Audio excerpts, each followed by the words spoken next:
We all have our own notion of what the ideal anesthetic is. And for each of us, it may be a little bit different.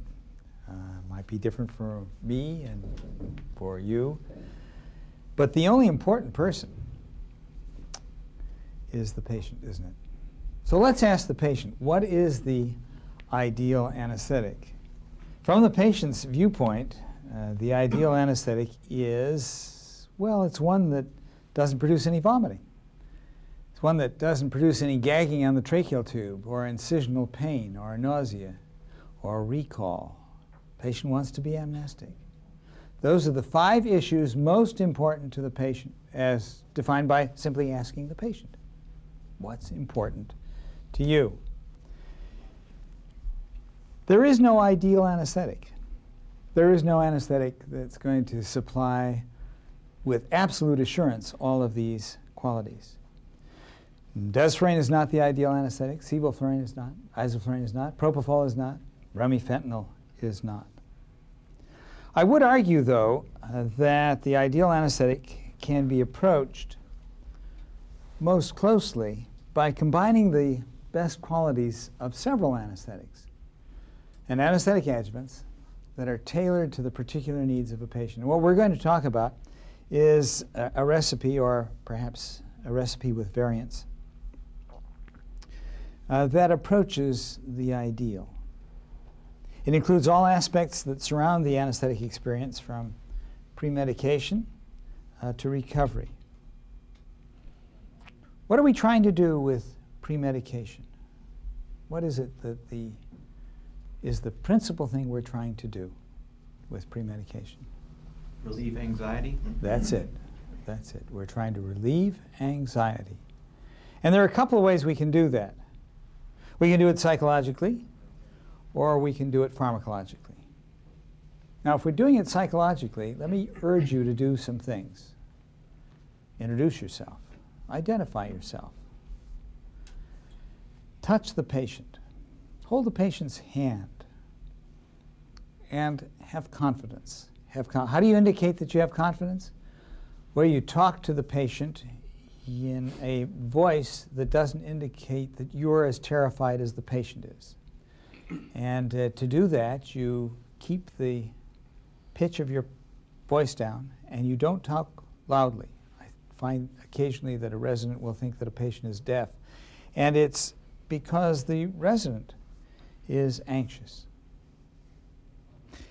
You've got to have confidence. You've got to have confidence that you are the best anesthetist in the world. I have that confidence. I know that I am the best anesthetist in the world. It's a bit of arrogance, but it serves me well in terms of coming to a patient. I know it's not true. Intellectually, I understand that several of you who have gotten more practice in the last month than I have delivering anesthesia are probably better than I am. But I've got the arrogance to think, to believe, to have the emotion that I am the best anesthetist in the world. And you should have that too. Have that confidence when you approach the patient. And of course, if all else fails, you've got the 2 milligrams of midazolam, right? Okay. So we can achieve that decrease in anxiety. And I find it a delight to do that. I find it a delight to go to a patient who's terrified, and end with the feeling that I have made that patient calmer. I've made that patient ready to accept the operative and anesthetic experience. And usually we combine the two. What's the price we pay for giving the 2 milligrams of midazolam? Well, it's got a tail to it. It's got a residual. I showed you that it might delay recovery from anesthesia. It might cause some desaturation in the holding area, and it has a price, an acquisition price. It just costs money to give midazolam. Do we have to give midazolam to all patients? No. No, we don't have to. Well, there's no law that says we have to give it, but beyond that, in order to allay apprehension, do we have to give it? No. Some patients are reasonably phlegmatic. Let's start looking at such a patient. Let's see how Tracy established rapport with a patient. Paul. Hey, I'm Dr. Cole. I work with anesthesia, and this is Dr. Eger, one of the attending physicians. We're going to be back in the operating room with you during your surgery. Okay. Can you tell me some things that concern you about waking up from your surgery or during your surgery? I just don't want to be nauseous. That's the only thing. Afraid of having any pain? Yeah. Okay. And are you anxious at all? That patient, who happened to be a medical student incidentally, told us that he wasn't anxious. And we took him at his word, didn't we? And we didn't give him any midazolam. Okay. Now let's go to induction of anesthesia. What are we trying to accomplish with induction of anesthesia? Say the obvious. Quick onset. We're trying to accomplish a quick onset, a rapid transition from the wakeful state to the anesthetized state. Why are we doing it quickly? Well, I don't know. I mean, the surgeon possibly is waiting. We need to get... Yeah, they're economic and social issues that impel us to induce anesthesia as rapidly as is safely possible. There was another comment. Yes, please. I was going to say we want to pass through stage 2 anesthesia as quickly as possible because that's our highest risk for laryngospasm. And also if we reduce the transition time, we reduce the length of time where regurgitation could possibly occur. And those are good points. Those are good points. So we want to move quickly through the induction process. And we want to anticipate things. What do we want to anticipate? Airway compromise.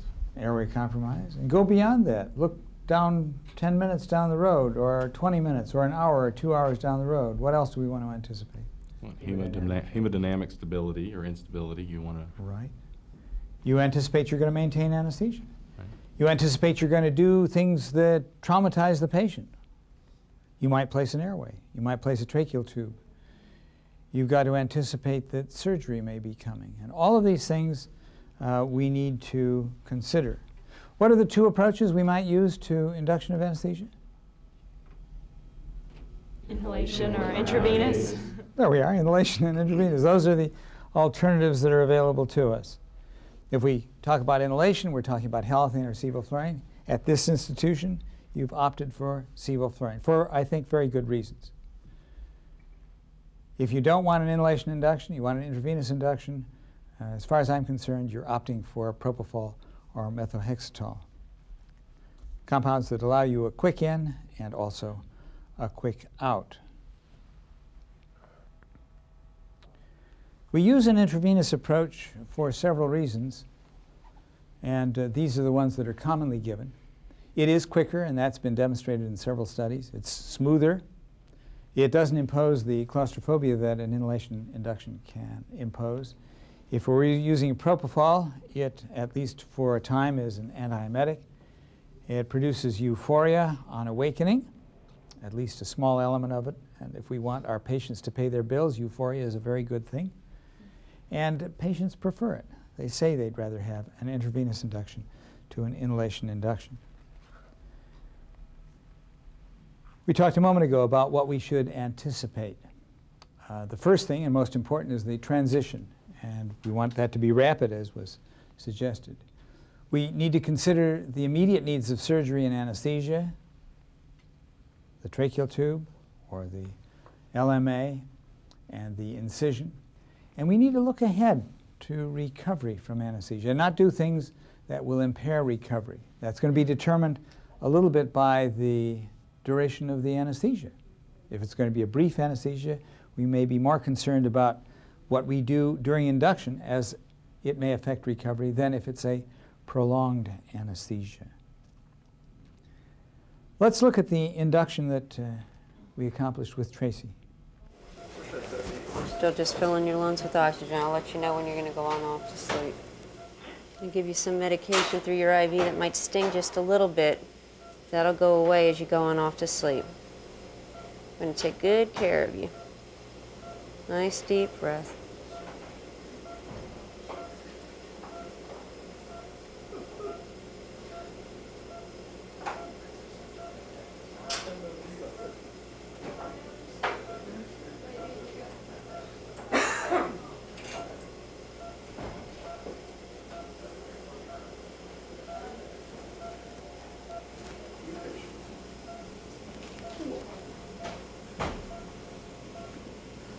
Another deep breath for me, in and out.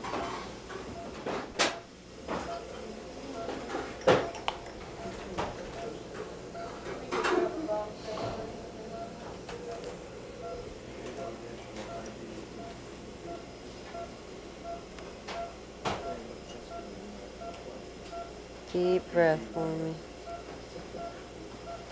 I think he is out of contact now. He lost his lash? Not quite. Okay, just a little bit. There's a little more. Still breathing a little bit. Well, I think he's apneic now. Paul, can you open your eyes? Okay, I think we're ready. You're going to use the brain technique? Yes, I am. Okay.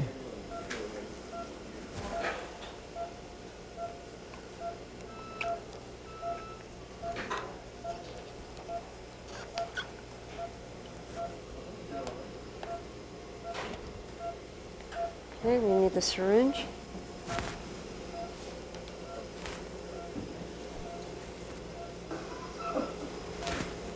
Okay. And you want to give nitrous? You're going to go for 3 and 2. You ventilate him easily? Yes. Good, too. You have much of a leak? I don't think so.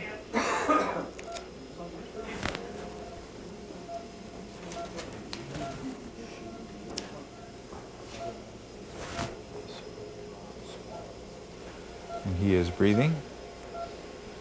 So they could proceed with their things. We started our inhaled anesthetic. What did you do then? I turned the desferrine up to 6%. You a little concerned about that?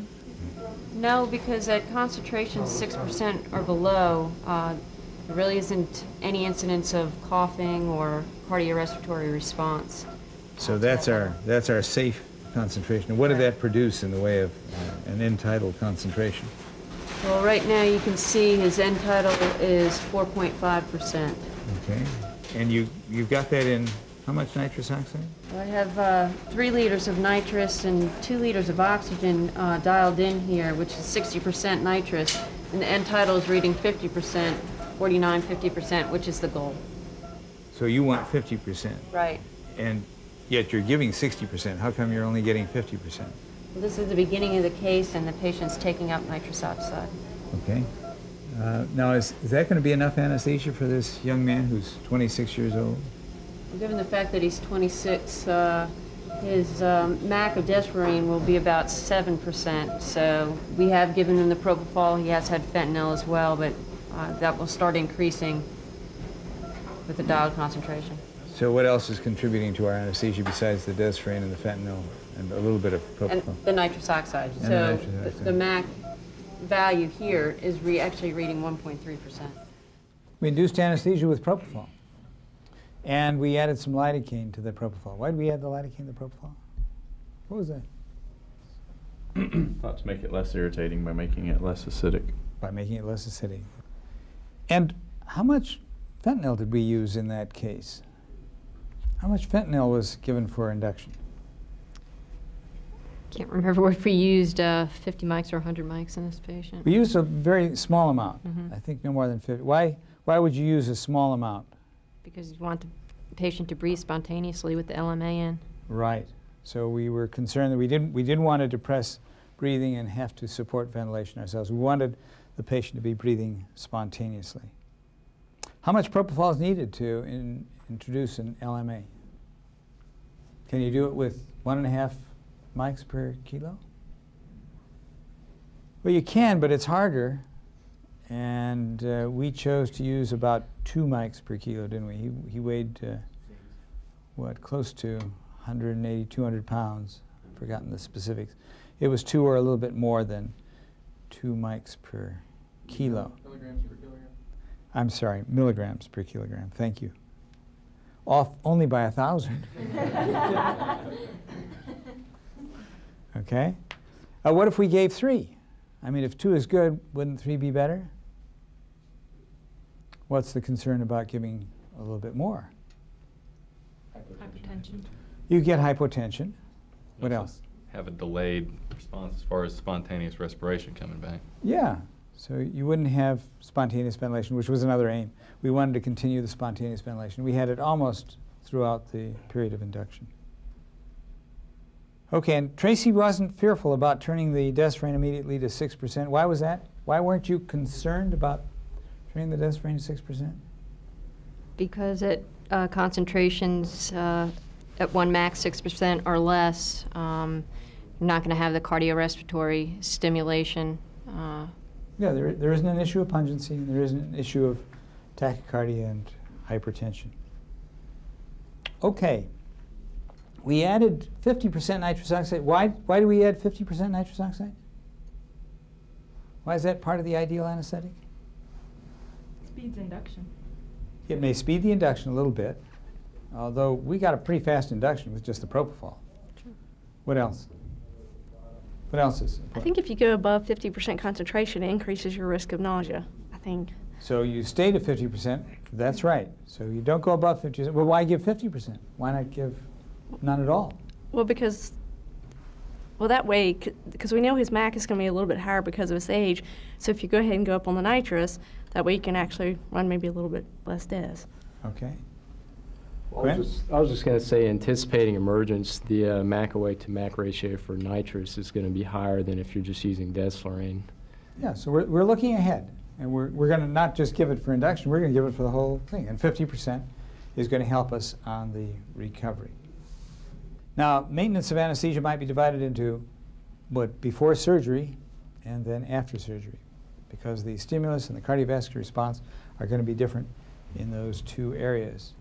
Let's look at maintenance now as we had it, Tracy had it. That blood pressure has come down from what we started with, hasn't it? Yes, it has. At the beginning of induction, his blood pressure was about 150/80, and you can see it's 114/55 now. So it's come down quite a bit. Are you concerned about that?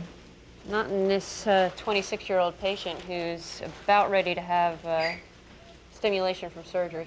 So we anticipate that's going to go up. Right. All right. Okay. Now, right before the surgical incision, his end-tidal CO2 was 55 millimeters of mercury. Doesn't look like it's changed very much. No, it hasn't. So the stimulus of surgery hasn't really caused that to change. And the blood pressure also hasn't changed very much. No. So we must have a pretty adequate level of anesthesia. Are you concerned about that high end-tidal CO2? No, I'm not.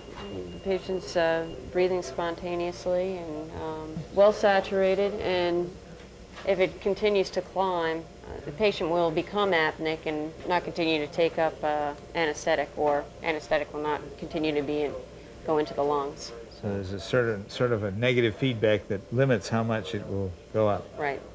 Now, we've been going for about 20 minutes, and do you think we could reduce the flows and save a little of the governor's money? I think so. What are you going to lower them to? I'm going to go down to 60% nitrous and 40% oxygen. At a 1 liter total flow? Right. Okay.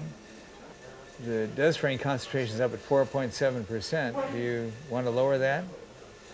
I don't want to lower at this point because I've just lowered the flows, which will lower the desifrane. By the uptake, the greater uptake as a proportion of the total inflow. Right. I think that's right. So we'll see that come down from 4.7%. Where would you like it to come to?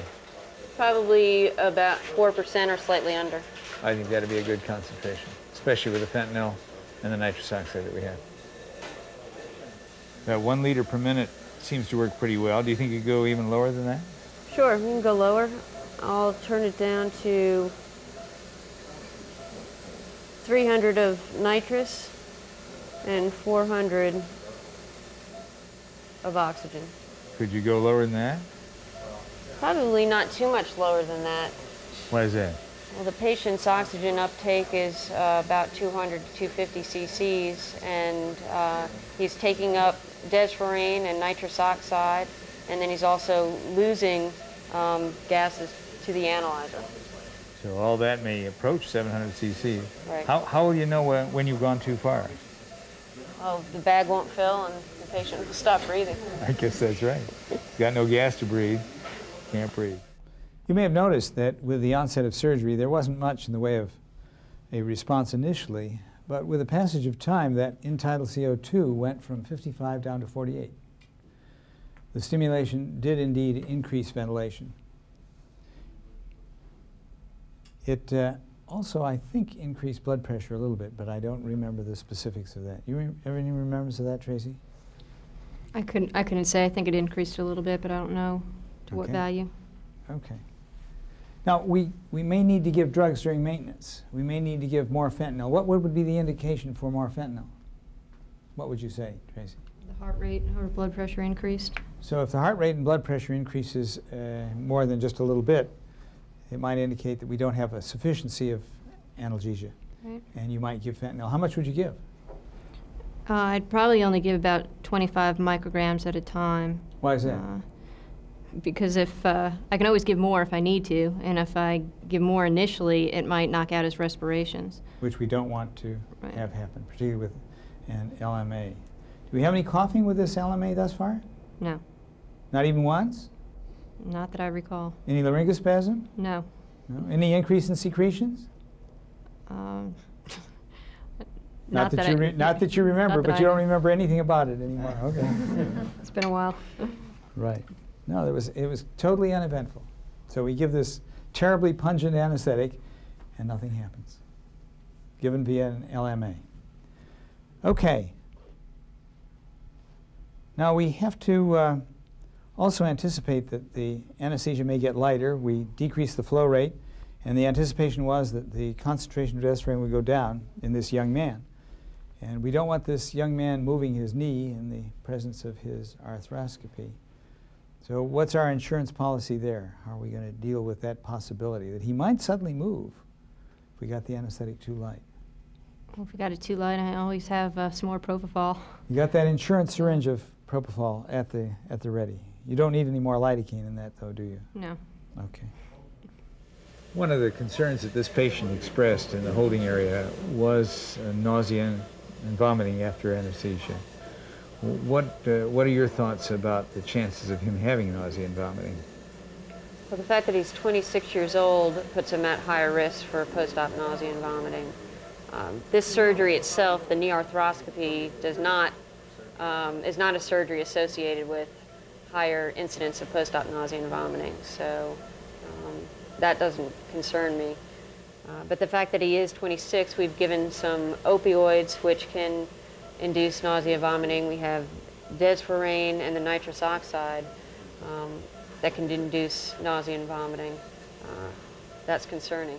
However, our nitrous oxide level, as I said before, is 50 at higher concentrations. That's when it induces nausea and vomiting. And we are not there. And the oxygen level also, we'd like to try to keep that up because that's been shown to prevent post-op nausea and vomiting. So we've got a number of factors that go both ways. Right. Are you going to help those factors? I'll help those factors since this patient is 26 and he's concerned about this. I'll give a 1 milligram of ondansetron Okay. to try to prevent that. That seems like a small dose. It does seem like a small dose, but there have been studies that have shown that 1 milligram is just as effective as 4 milligrams. Okay, let's give that. So we have high hopes for that 1 milligram. We probably should have listened a little bit more to him. As you'll see, he did have some postoperative nausea, although it was not a major issue. We probably should have listened to his comment that he wanted to avoid nausea and maybe given him a little bit more or given him a second antiemetic drug. So we're concerned about postoperative nausea and vomiting, and we're also concerned about what else? Amnesia. Amnesia. Do we have enough anesthetic on board to produce amnesia? Did we give enough, Tracy? Yes. Yes, we did. How much do we need to achieve amnesia with desferrine in this young patient?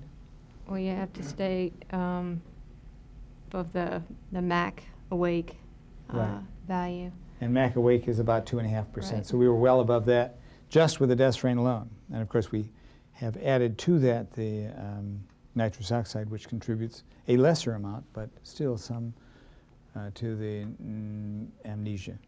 What else do we want to consider or anticipate? Postoperative pain. Postoperative pain. Okay, let's see what we said about postoperative pain. We talked about anticipating nausea and vomiting. We've dealt with that.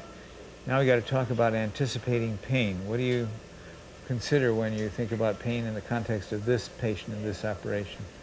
So with this patient, he's 26 years old. He's male. Males have slightly less pain. However, Caucasians may have more pain. So there's some risk of pain with this operation? Right. Okay. And yet it's not going to be a major source of pain for him? No. So what are you going to do about that? Well, his respiratory rate right now is 27. So I'd like to give about 25 micrograms of fentanyl to try to get the respiratory rate down to at least 20. Okay, let's do that. There's an alternative that you could do, which would have been to give some ketorolac. Is that right? Right. How much would you have given him? 0.5 milligrams per kilogram. Okay. Now let's see if that does the trick. So we've listed some of the circumstances more likely to precipitate pain. Anyone name any other circumstances? Any other factors that are more likely to produce pain? No one else, all right. Most of these factors are fairly obvious. Some are a little less obvious. Females more than males. Does that mean they have more pain? Well, maybe or maybe not. Maybe they just complain more about pain than males do. Race, white complain more than blacks or Asians. Major surgery, more pain than minor surgery. If you got a longer surgical experience, more likely to have pain. If you give intraoperative opioids, you're less likely to have pain. Pretty obvious things, aren't they? If you give an opioid toward the end of anesthesia as opposed to at the beginning of anesthesia, you're apt to have less postoperative pain. So what can we do to manage pain? Well, Tracy outlined what we might do. We can titrate to a respiratory rate. She was titrating to a higher respiratory rate, considering that the pain would not be severe. If we were concerned about it being severe, we might have titrated to a lower rate, perhaps a rate of 10 to 12 breaths per minute. We could certainly give ketorolac in addition to or instead of the opioid. And we could ask the surgeon, we didn't in this case, but we could have asked the surgeon to have put bupivacaine right into the knee space, and that would have helped us in the management of postoperative pain. Now, how are we going to ensure the most rapid recovery from anesthesia? How are we going to do that? We've already done it, haven't we? We've done it by our choice of drugs. And we can also do it by the order in which we decrease the anesthetics that we're giving. So, for example, if we'd been giving isoflurane, we'd be decreasing that because we want to rely more heavily on the nitrous oxide. And the same thing is true of desferrine. We want to decrease the desferrine. So we rely more heavily on the nitrous oxide. We've already argued why the rapid awakening is useful, because it produces a more rapid transit through the perioperative process, from the operating room and through the PACU. And it may be a bit safer. And you saw one other aspect of this in an earlier slide. This is the incidence of pharyngeal dysfunction as a percent of subjects who have this dysfunction as a function of the fraction of MAC awake. This is not MAC, MAC awake. So we're already talking about a low concentration. If you're at half MAC awake, you've got pharyngeal dysfunction with isoflurane, with sevoflurane, and with propofol. Even at a quarter of a MAC awake, you still have pharyngeal dysfunction. That's way down in the concentration. That means if there's regurgitation, the patient is less able to deal with it as well as if there is no pharyngeal dysfunction. We want to have a rapid awakening so we can get that laryngeal mask airway out. Let's see the removal of the laryngeal mask airway. We've anticipated the issues of nausea and vomiting and of postoperative pain. Now we've got to anticipate a rapid awakening in this patient. Why is that of particular concern in this patient? Because this is an outpatient procedure and we'd like to get him home as soon as possible. So he's anticipating going home quickly after Right. this. this surgery. Right. Now, how are we going to accomplish that? Well, we're not running any more propofol, but if we were, we would stop the propofol first. Why is that? Because it has the lowest MAC weight to MAC ratio. Okay. Then we would decrease the desflurane.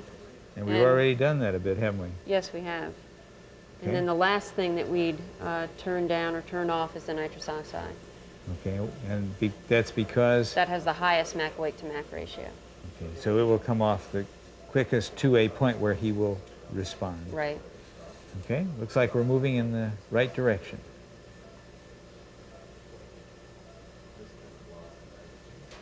The surgeon says it's now 10 minutes from the end of surgery. We want to get rid of some more desflurane. How are we going to do that? I'm going to turn the desflurane off. Well, if you turn it off, won't it go to zero? No, because we had turned this, the flows down, so it's a low flow system. It'll take time for the desflurane to come off with the low flows. So changes occur slowly. Right.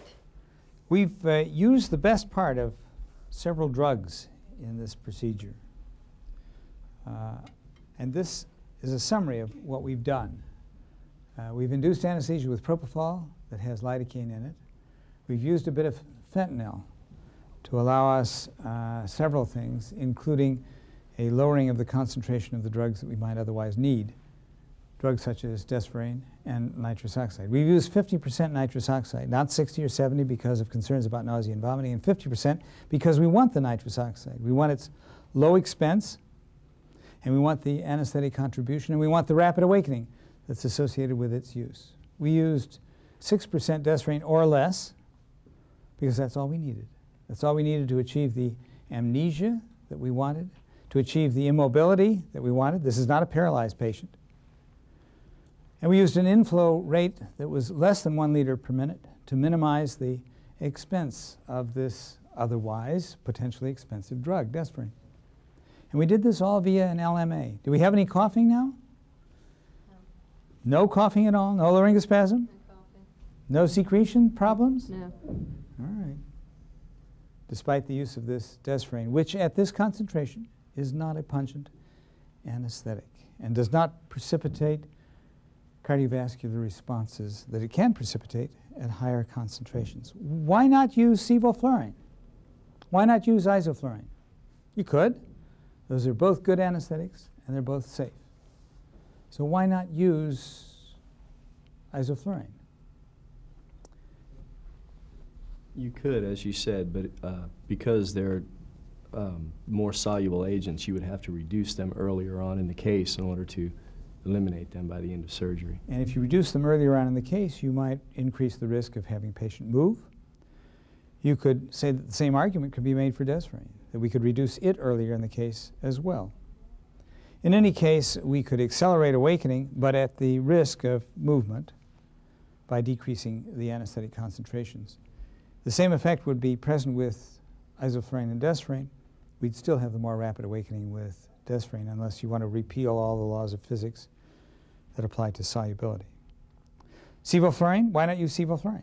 Yes? Be primarily your inability to use low flow state, I would guess, in this situation. So that's one reason. You couldn't go down to the 600 cc's per minute that we were down to. And you'd have a slightly slower awakening. Okay, we've come to the end of the procedure and we need to take the LMA out. How are you going to do it? Well, I'm going to deflate the cuff and then take the LMA out. Okay, the alternative might be to leave it inflated. Correct. Is that right? Okay. So we're going to deflate the cuff. It is now deflated. And we've given oxygen, and we're going to take it out. All right, very good. Okay, if you could hand that back, that'd be great. You can stick it right there. Okay. It's right in the back. Thank you.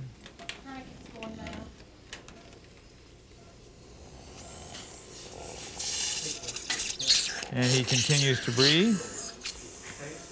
Okay, now let's see how long it takes him to wake up. Let's look at what happens at 3 minutes. Paul, open your eyes. Your surgery's all over. Yeah, what a prediction. 3 minutes. On the head. Or is it the nose?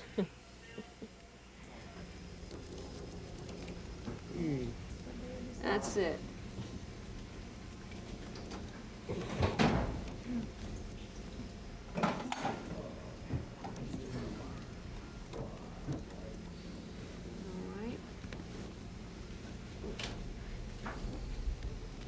Paul, are you having any pain? Oh no, dear. Are you nauseated at all? A little bit. A little bit. Okay. All right, we're going to get you to recovery. How are you feeling? Fine. You're fine? So we had, as predicted, a rapid awakening. We had a bit more nausea than we would have liked. We would have liked 0 nausea. But I think we could tolerate a little bit of nausea, as he suggested. One of the slides that I wanted to show you was a slide that we've repeated before, again emphasizing the fact that in this case, and overall, there is not an issue with the use of an LMA with any of the potent inhaled anesthetics. Doesn't matter whether we're talking about desflurane or isoflurane or sevoflurane. The incidence of untoward events is the same. Same for all of these. Now we're going to go on from here to an alternative recipe that relates to the airway management. This involved the use of an LMA, but we might want to maintain anesthesia via a tracheal tube. What's the difference? What difference do we have to consider if we're talking about a tracheal tube as opposed to an LMA? More stimulation. More? More stimulation. More stimulation. A little bit more? Quite a bit more. A lot more. Why do you suppose that's true?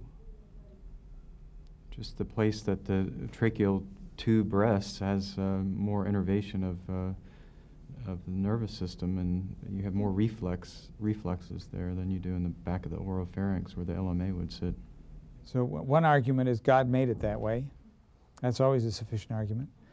There's another argument, which is that if you're thinking teleologically, you desperately want to protect that, don't you? And anything that gets into the trachea, you want to expel as quickly as possible. And as you say, then, you want to innervate that area heavily and keep it from being imposed upon by foreign bodies. The stimulation from a tracheal tube is vastly in excess of the stimulation of an LMA, which is one of the great advantages of the use of an LMA. So we may need to consider and anticipate the fact that we need far greater suppression of the airway reflexes when we're putting a tracheal tube in. Is that going to change our pre-anesthetic approach, our induction approach? And if so, how? How is it going to change it? Tracy? Well, we'll give muscle relaxant. And what else will we do? On induction. Are we going to give more or less opioid? More opioid. Much more opioid in that case. Can you tell me some of the things that you'd like to avoid with your surgery when you're waking up? I really would like to avoid the nausea. One time I came out, I was real nauseated. Pain, if I can avoid that. I haven't had problems with vomiting, but of course I wouldn't want that either. Okay. All right. Well, we certainly will help you with those things. Okay. You're going to give a little fentanyl?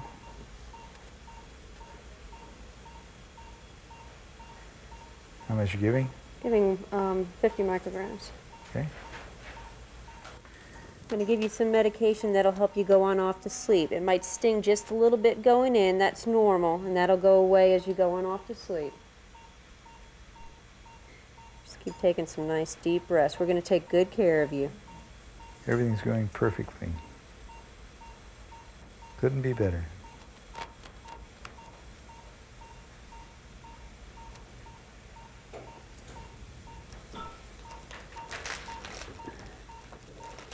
Do you feel the sting in the hand? No?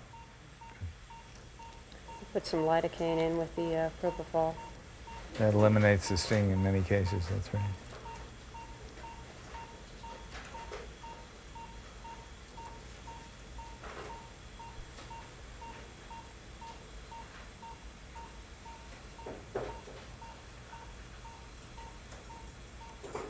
Pablo, can you open your eyes? Kind of hard to do. Hope you breathe.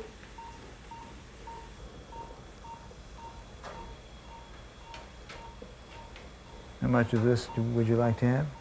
You have to have 35 milligrams. 35 milligrams of ropuronium. All right. There's 10, 20, 35.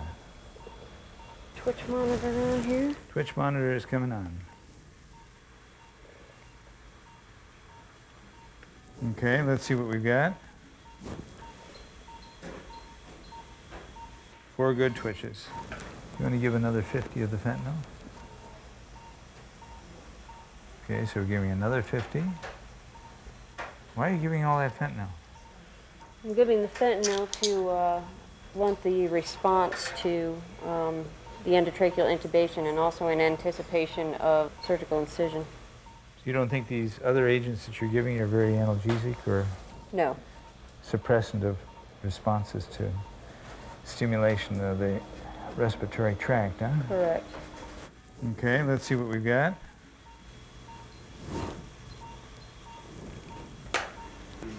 Heart rate's gone from 92 to 89, a marked drop.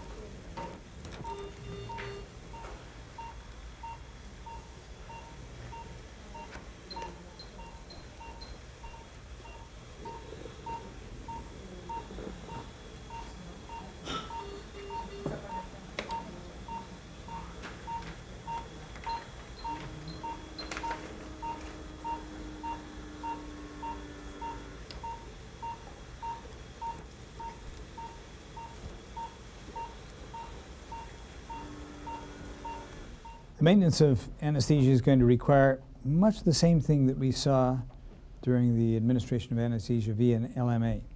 It's going to require a bit more in terms of suppression of airway reflexes, but not much different in terms of suppression of the response to surgery. That's going to be independent of the airway that we need. The one difference is the need for neuromuscular blocking drugs, which occurred in this operation, but didn't occur in the arthroscopy. Could we have done this case without any neuromuscular blocking drugs? Could we have done it without any? Could you have intubated the trachea without any neuromuscular block? Is it possible? Is it really possible? Yes. What would you have done if you really wanted to avoid any neuromuscular blocking drugs? Deepen the anesthesia. Deep what? Deepen the anesthesia that you give Okay. for induction, either through the inhalational agent or through the amount of propofol that you give. So you might have given 3 milligrams per kilogram instead of 2 milligrams per kilogram. That's right. We could have done that at the risk, of course, of, as I think it was you that said that, a greater incidence of hypotension. Okay, let's consider more about maintenance of anesthesia. Okay, we've been going for about 15, 20 minutes now. What's happened to the blood pressure and the pulse rate? Blood pressure and the pulse rate are, have dropped a little bit since there's no stimulation between induction and... And she was a little hypertensive, so this is relative hypotension. Are you concerned about that? I'm not concerned about that in this patient. She will be getting stimulation soon when they start the procedure. Right. And we've accomplished what in the way of nitrous oxide and desferrine? You can see that entitled nitrous is at 55% now, and desferrine is at 3.8%. Okay, and we're delivering 3 and 2, so we're delivering actually a higher nitrous oxide concentration than that reflects. Right. Why is it higher? Or why is that lower? Well, the entitled reading is lower because the patient's taking up nitrous at the beginning of the case. And are you at the desferrine concentration you want? Right now, yes. That's giving you enough of a MAC? Yes. You think we could economize now? Sure, we could turn the flows down. All right, let's do that. All right. What are you going to go to? I'm going to go to a total of 1 liter. So I'll go to 0.5 of nitrous and 0.5 of oxygen. Okay, sounds good. Do you think you're going to have to turn your desferrine concentration up? Not right now, I don't need to turn the dose for recon. Not right now, but you might as time passes, because with a lower flow rate, there's Lower going to be flow more rate could be- rebreathing. Correct. Okay. And surgery is about to begin. We move rapidly to recovery, and consider that the things that we talked about when we talked about an LMA in recovery are no different. We've got to consider postoperative nausea and vomiting more in this case than in the previous case, because why? What did she warn us about? She'd been nauseous before. We've got to be concerned about pain, probably a bit more than in the preceding procedure. We've got to consider the rapidity of recovery, and in addition, we've got to consider the removal of the tracheal tube. And the removal of a tracheal tube can present a problem with poorly soluble anesthetics. We saw that in one of the previous illustrations, where removal of a tracheal tube after sevoflurane anesthesia was associated with laryngospasm. Why does that occur? And why does it also occur with desferrine? Why is it an issue? Anyone? Quicker transit from an anesthetized to a wakeful state, so you're more quickly aware of having the endotracheal tube. And you remember or foreign body in your trachea. That's right, and you remember it. If that's the case, then the way to manage it is obvious. The way to manage it is to not allow that lightening to occur. So you could maintain the anesthetic at a deeper level. But if you do that, that may delay by just a few minutes, perhaps with a poorly soluble agent, but it may delay the recovery a bit. Or you can allow the lightening to occur. You can taper or glide in, as you would with any of the potent inhaled anesthetics. And then at the last minute, 30 seconds before you remove the tracheal tube, give a very small dose of propofol, maybe 10 milligrams of propofol. Or you could give some intravenous lidocaine. There have been those who've advocated the use of intravenous lidocaine, and most of them have found that it's ineffective. I think the problem is not that it's ineffective, but if you give too small a dose, it's ineffective. Too small a dose is 50 to 100 milligrams of lidocaine intravenously. Be a woman and give a big dose. Give 150, 200 milligrams of lidocaine intravenously. And that will also minimize coughing after removal of the tracheal tube. And if we have given opioid for management of pain, that in itself may deal with the issue of coughing with the removal of the tracheal tube. Now there's a further point that I want to make that isn't as specific to coughing as these approaches are, but it has to do with the safe removal of the tube. If you're going to remove a tracheal tube, the way to do it is to deeply inflate the lungs immediately before you remove the tube, and then with the lungs inflated, remove the tube. Don't remove the tube after you've allowed the lungs to return to FRC, but remove the tube after you have inflated the lungs deeply. With the lungs deeply inflated, the tube comes out, and what's the first thing then that the patient has to do? Exhale. Exhale. You've got to breathe out before you can breathe in again. And if that's the case, then the exhalation will push forward and up into the pharynx any phlegm that might exist in the larynx. And with that technique, I find there just is not an incidence of laryngospasm, a problem with coughing. We've got 4 twitches on the train of 4, and the fade doesn't look bad. I thought that the train of 4 showed some fade, though. Right. How are you going to deal with that? Since the procedure's almost over, I'd still like to give some reversal. Okay. So I'll give a milligram of neostigmine with 0.2 of glycopyrrolate. That's much less than the usual standard dose of neostigmine. Yes, it is. But as you said, she didn't have a lot of fade. I don't think she needs the full dose.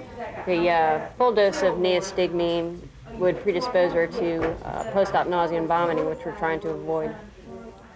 Now we're almost at the end. We want to do 4 things. We've done the anticipation of nausea. We've done the anticipation of pain. Now we're getting an anticipation of rapid recovery. How are we accomplishing that? Well, we have already done some things as far as the medications we've given her. We've given her propofol, which comes off rapidly. We're using desflurane, and we'll turn the desflurane off, and then the nitrous oxide off. Because? The desflurane has a lower MAC awake to MAC ratio. Okay. And now we're going to anticipate removing the endotracheal tube. Okay. And she started to cough. We better deal with that. All right. We're going to give her what? 20 milligrams of propofol. We just did that. Okay.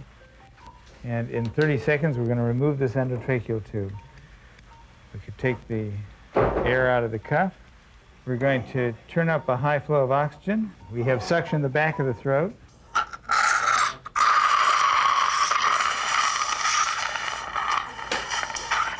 Okay.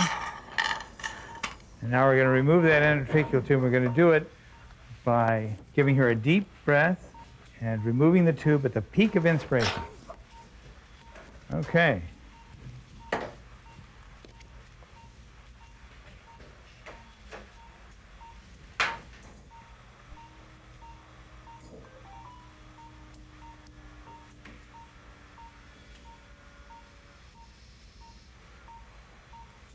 Okay, you able to ventilate her? Can I have an oral airway? Use an oral airway. Okay. Ready? Mm-hmm.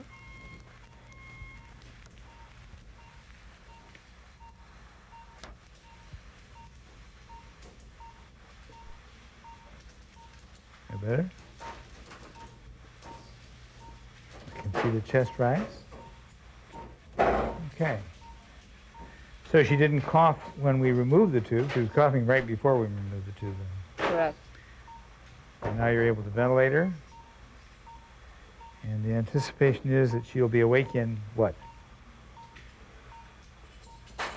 She'll be awake in a few minutes. A few minutes. Do you want to guess precisely? No, I'll let you do that. All right. I'll bet she'll be awake in 5 minutes. Let's just see. Can you open your eyes? Open your eyes for me. Your surgery's all over. Open your eyes. Very good. Good. Ask her if she'd like the oral airway out. Like me to take this out of your mouth for you? Open your mouth. Very good. Can you open your eyes for us? Good. We're all done. What do you think? You having any pain? Having any nausea? Okay. Everything went very well. Very well. Do you think you could move to the table that's to your right, or left rather? Okay, let's see you do that. Just raise your knees up. You can take my hand here. That's it. Lift yourself over to this table. That's good. Just come right on over. A little further. Okay. Keep coming. Keep coming. That's right. Great. Perfect. All right.